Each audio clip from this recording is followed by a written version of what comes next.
The prices consumers pay in the marketplace rose at an even slower pace than originally reported, according to closely watched revisions the government released Friday.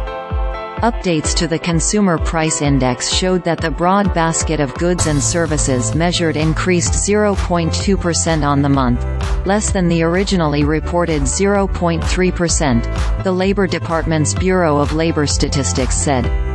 While the change is only modest, it helped confirm that inflation was moderating as 2023 ended, giving more leeway to the Federal Reserve to start cutting interest rates later this year. The revisions are done as a matter of course for the BLS, but garnered extra attention this year after the market reacted sharply to last year's changes. Indications that inflation in 2022 rose more than anticipated drove Treasury yields higher and sparked worry from investors that the Fed might keep monetary policy more restrictive.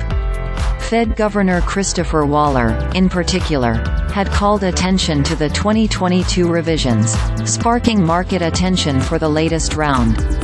Excluding food and energy, so-called core CPI increased 0.3% for the month, the same as originally reported.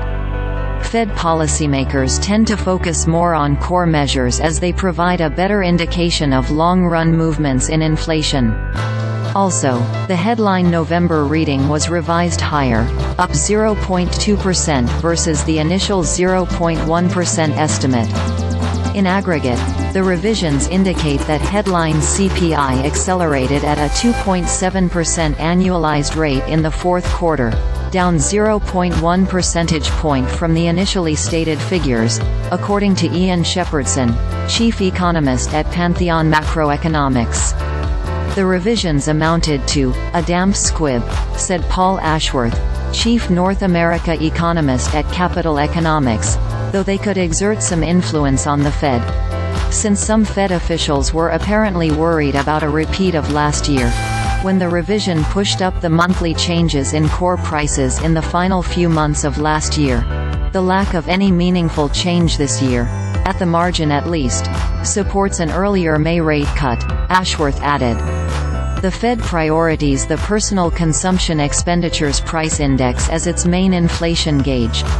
CPI readings feed into the Commerce Department's PCE calculation. The difference between the two gauges is essentially that CPI reflects what items cost while PCE adjusts for what consumers actually buy, accounting for changes in behavior when prices rise and fall. Futures market pricing was little changed after the data release. Traders still largely expect the Fed to hold its benchmark overnight borrowing rate steady when it next meets in March, then cut in May, to be followed by 4 more quarter percentage point reductions by the end of the year, according to CME Group projections. Reuters contributed to this report.